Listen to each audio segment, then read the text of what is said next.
ওই 60 বৎসর বয়সের আগে আমি যদি মারা যাই, তবে শুনুন গুরুদেব, আমি শুনেছি কৃষ্ণ নামে যারা বাধা দেয় তাদের নাকি রাশি রাশি পাপের সঞ্চার হয়। তবে গুরুদেব, আপনি যদি আমাকে আজ সন্ন্যাস মন্ত্রে দীক্ষিত না করেন, আপনি যদি আমাকে 10 অক্ষর সন্ন্যাস মন্ত্র না দিয়ে আমাকে সন্ন্যাস মন্ত্রে গ্রহণ করেন, সেটা আমার পাপ হবে না, সেটা হবে আপনার পাপ। সঙ্গে সঙ্গে গুরুদেব বললেন, হয়েছে হয়েছে বাছা, হয়েছে। আজই আজই আমি তোমাকে সন্ন্যাস মন্ত্রে দীক্ষিত করব। কিন্তু শোনো নিমাই, তোমাকে সন্ন্যাস মন্ত্রে দীক্ষিত করার আগে ওই যে পাশে মধু নাপিত রয়েছে, ওই পাশে মধু নাপিতের কাছ থেকে মস্তক মুন্ডন করে ওই গঙ্গাতে স্নান করে আমার আশ্রমে এলে, তারপরে আমি তোমাকে সন্ন্যাস মন্ত্রে দীক্ষিত করব। গুরুদেবের কথা মতো মধু নাপিতের কাছে চলেছি। অপরদিকে মধু নাপিত প্রত্যেক দিন নিজের দোকান খোলার আগে গৃহের মধ্যে রয়েছে বৃন্দা দেবী। মধু নাপিত জানত যে যদি রাধারানীর কৃপা হয়, যদি আমার বৃন্দা দেবীর কৃপা হয়, তাহলে আমি একদিন আমার গোবিন্দকে কাছে পেতেও পারি। এই নিয়ে প্রত্যেক দিন নিজের দোকান খোলার আগে ওই বৃন্দা দেবীর চরণে জল প্রদান করে। আর কি বলি, ও মা নম নম তুলসী কৃষ্ণ প্রেয়সী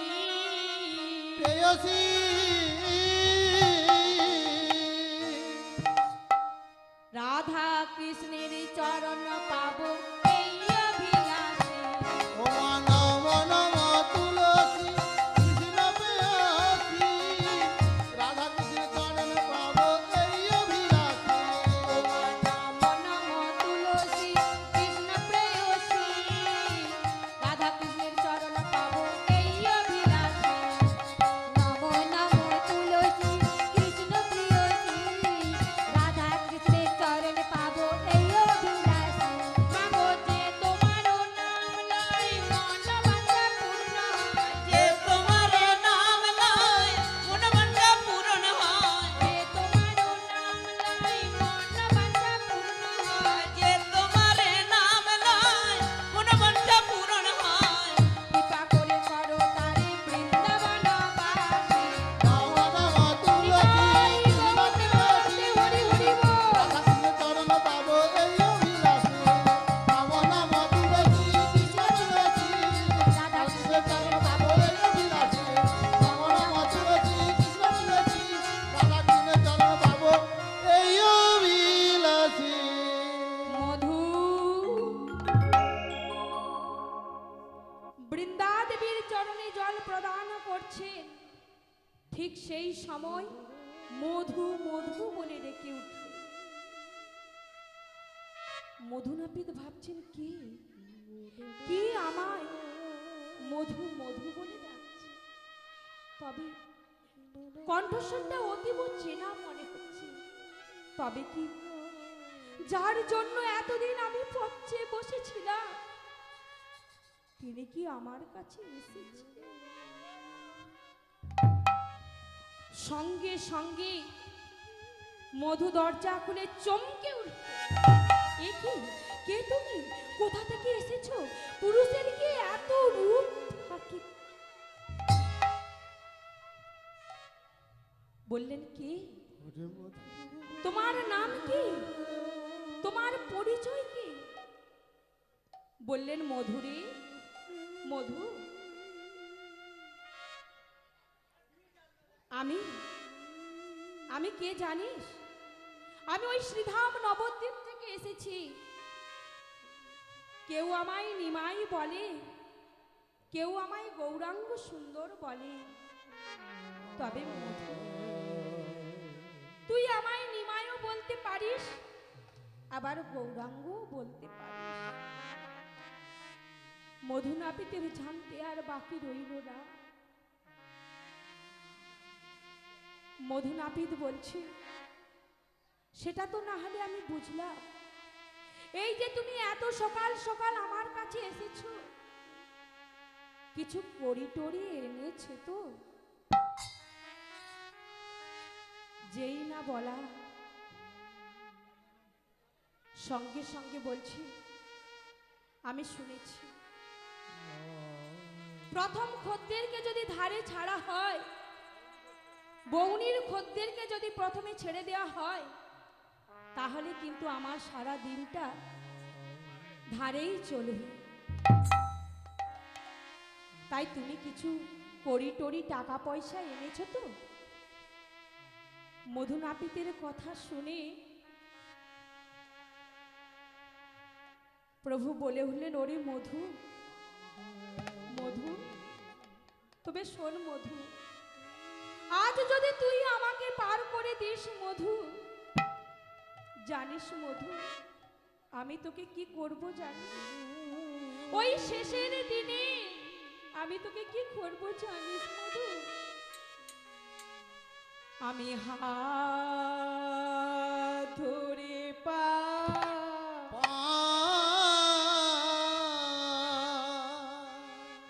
পার করে দেব।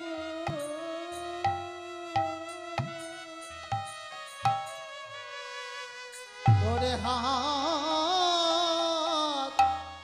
ধরে পা করে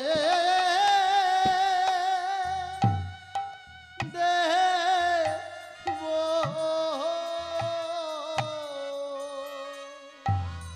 আমি হাত ধরে পায়া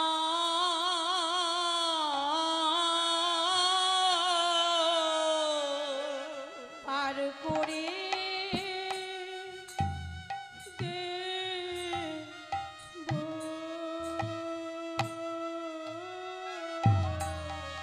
আমি হাত ধরে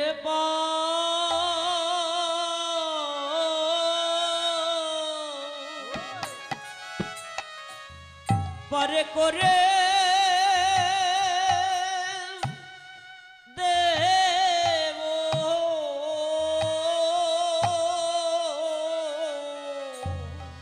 আমি এই নিবেদন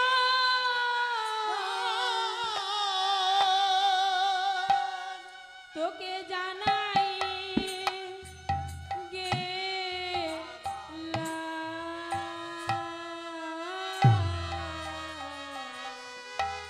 ধরে হাত ধরে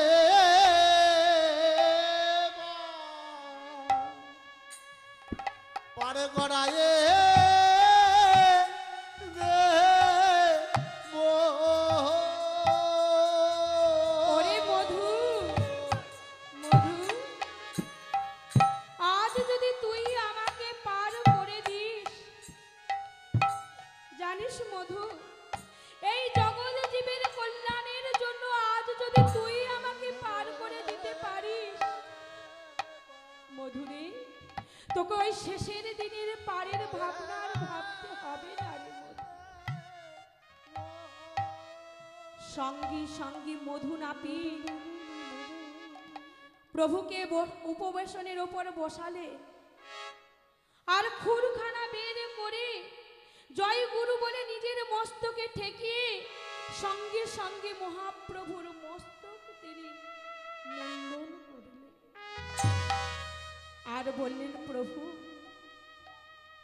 যে খুর দিয়ে আপনার এই মস্তক আমি মুন্ডন করলাম, আজ আপনি আপনার অঙ্গ ছুঁয়ে প্রতিজ্ঞা করলাম, এই খুর দিয়ে আমি কোনো দিনও কারোর আর মস্তক আমি মুন্ডন করব না। এই বলে মধু নাপিত ওই খুরখানা নিয়ে গঙ্গার জলে বিসর্জন দিল। আর আর প্রভু আমার মস্তক মুন্ডন করে মধু নাপিতের কাছ থেকে ওই গঙ্গাতে স্নান সেরে গুরুদেবের আশ্রমে উপস্থিত হলে গুরুদেব কেশব ভারতী 10 অক্ষর সন্ন্যাস মন্ত্রে দীক্ষিত করলেন, করে বললেন, শোনো নিমাই, আজ থেকে তোমার নাম নিমাই না, আজ থেকে তোমার নাম গৌরাঙ্গ না, আজ থেকে আমি তোমার নতুন নাম দিলাম শ্রীকৃষ্ণ চৈতন্য। শ্রীকৃষ্ণ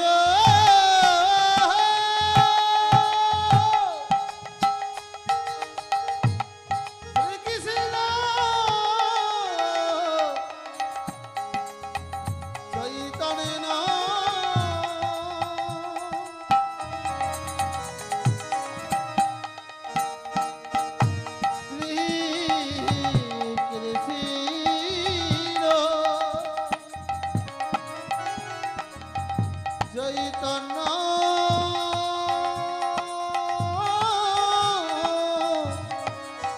শ্রীকৃষ্ণ চৈতন্য।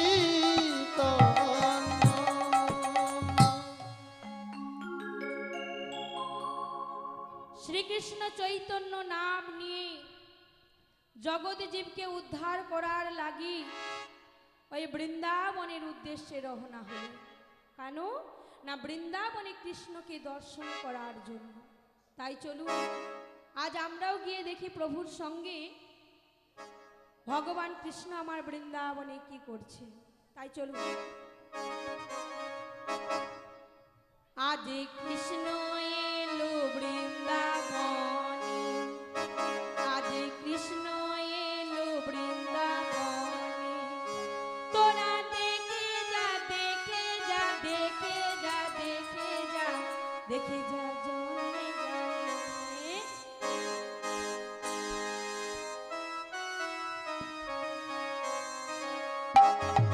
কৃষ্ণ এলো বৃন্দাবনে, আজ কৃষ্ণ এলো বৃন্দাবনে।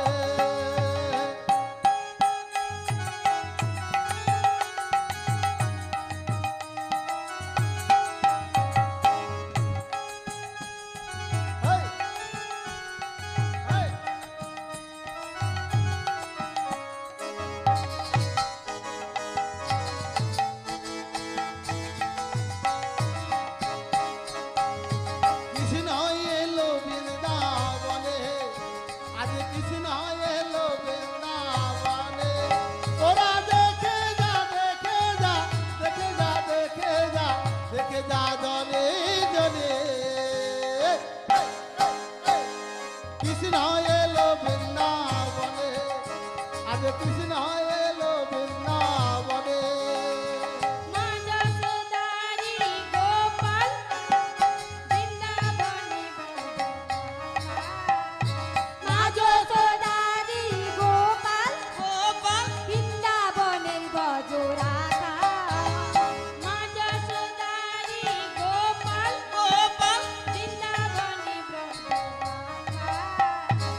জনে জনে হেই, হেই, হেই।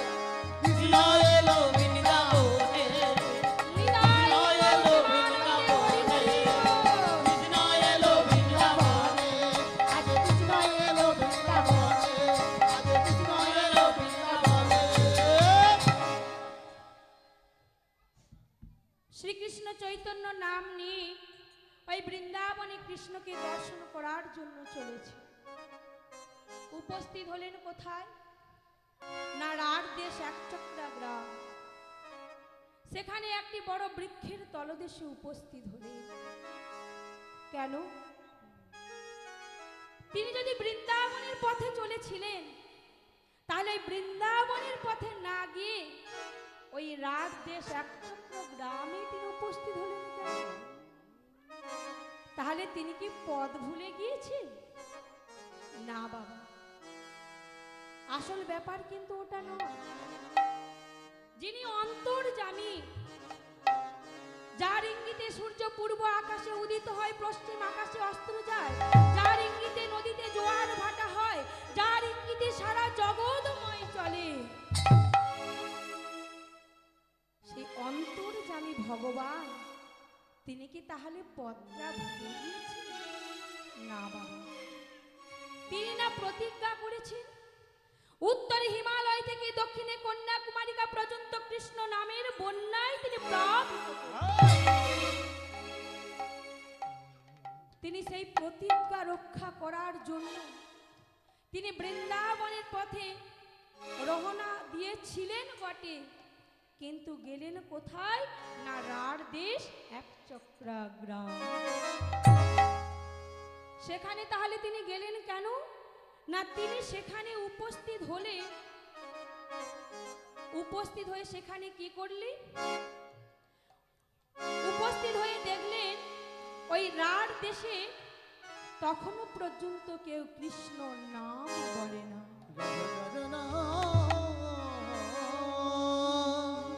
ওই রাঢ় দেশে হরি নাম কৃষ্ণ নাম প্রচার করার জন্য বৃন্দাবনের উদ্দেশ্যে গিয়ে তিনি ওই রাঢ় দেশে উপস্থিত হলেন। ওগো 3 দিন রাঢ় দেশে করিয়া ভ্রমণ, 3 দিন রাঢ় দেশে করিলে ভ্রমণ 3 দিন রাঢ় দেশে করিয়া ভ্রমণ, আরে 3 দিন রাঢ় দেশে করিলে ভ্রমণ কোথাও না শুনি হরি নাম সংকীর্তন, আরে কোথাও না শুনি হরি নাম সংকীর্তন ওগো কোথাও না শুনি হরি নাম সংকীর্তন, আবার কোথাও না শুনি হরি নাম সংকীর্তন না না শুনি নাই শুনি নাই শুনি নাই শুনি নাই শুনি নাই শুনি নাই, শুনি নাই শুনি নাই 3 দিন উপবাসী 3 দিন শুনি নাই শুনি নাই শুনি নাই শুনি নাই শুনি নাই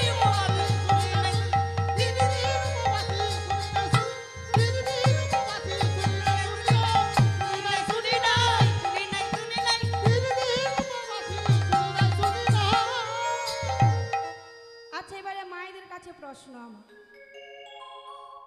প্রভু কি করলেন? ওই রাঢ় দেশে 3 দিন ঘুরলেন, কিন্তু তিনি 3 দিন উপবাসী কেন বললেন?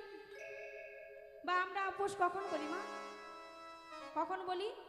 এই যে মা আমার প্রভু এসেছেন, এখানে অঞ্জলি দেবেন, হ্যাঁ, আমরা যদি সারাদিন কিছু সেবা না করি তখন আমরা কি বলি? আজ সারাদিন আমরা উপোস হয়ে আছি, বলি না? কি না আমরা কিছু নিজের পেটের সেবা দেই না বলে আমরা বলি উপোস হয়ে আছি। কিন্তু আমার প্রভু কেন উপোস বললেন? না তিনি রাঢ় দেশে 3 দিন ঘুরলেন, তিনি হরির নাম শ্রবণ করতে পারেন না বলে, তাই কিন্তু তিনি বললেন যে আজ আমি 3 দিন উপবাসী হয়ে আছি।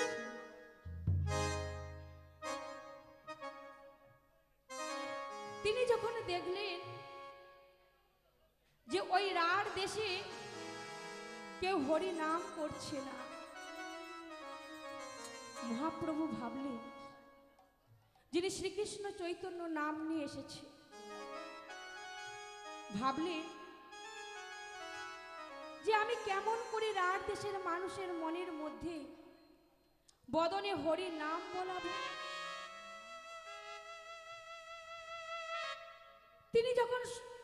হরি নাম কৃষ্ণ নাম শ্রবণ করতে পান না, তখন তিনি কি করলেন না নিজে ওই বৃক্ষের তলদেশে দাঁড়িয়ে কৃষ্ণ কৃষ্ণ বলে কাঁদছে।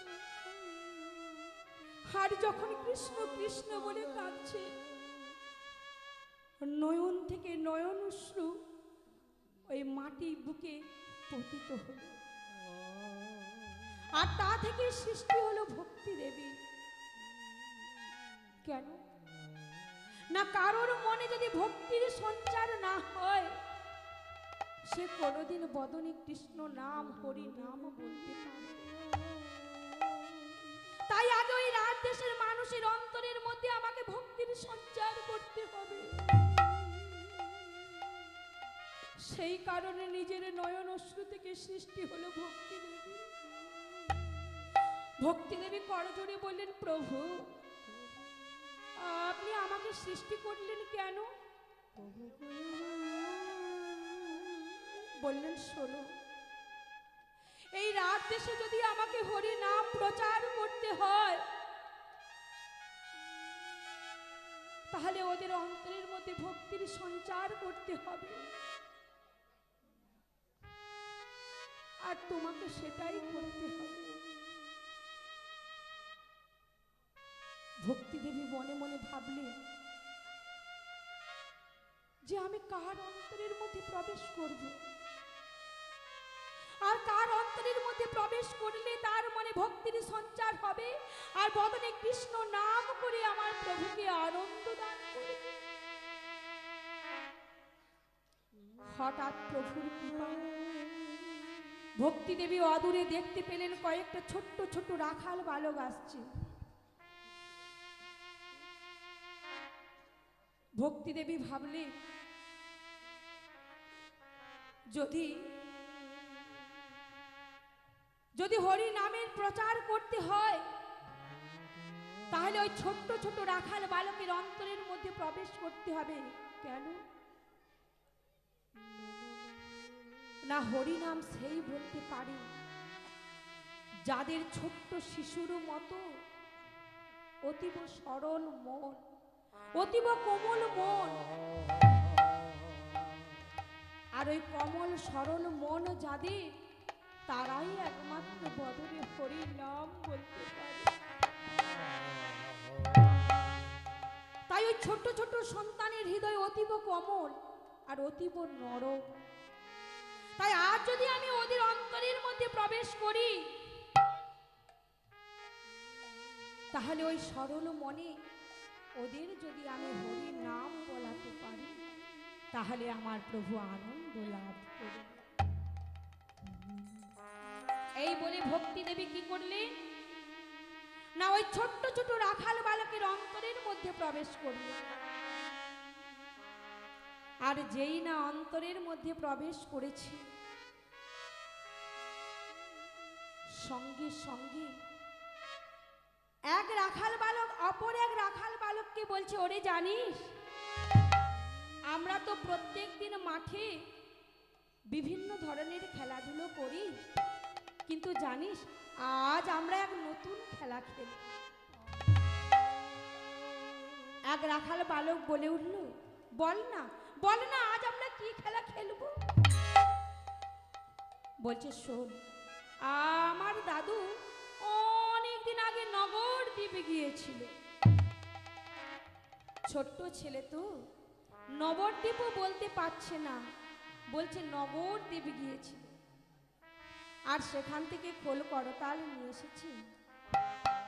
ওই খোল খড়তাল নিয়ে আমরা সবাই মিলে আজ হরি নামের খেলায় মেতে উঠব। তাই সেই ছোট্ট ছোট্ট রাখাল বালক কি করছে না প্রভুকে ঘিরে হরি নামের খেলায় মেতে উঠেছে। আর বদনে বলছে, হরে কৃষ্ণ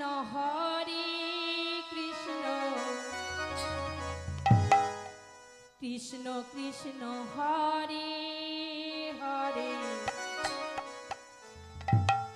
হরে রাম রাম রাম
কৃষ্ণ কৃষ্ণ হরে হরে হরে রাম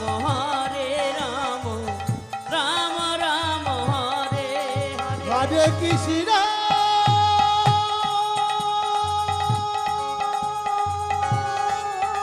হরি বল। হরে কৃষ্ণ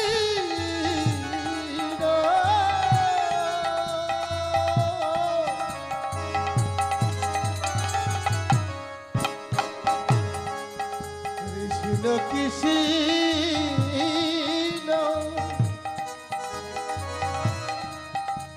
হরে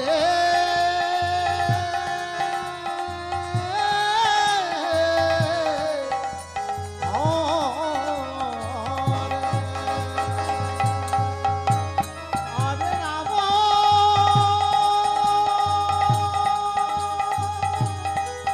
হরি হরে রাম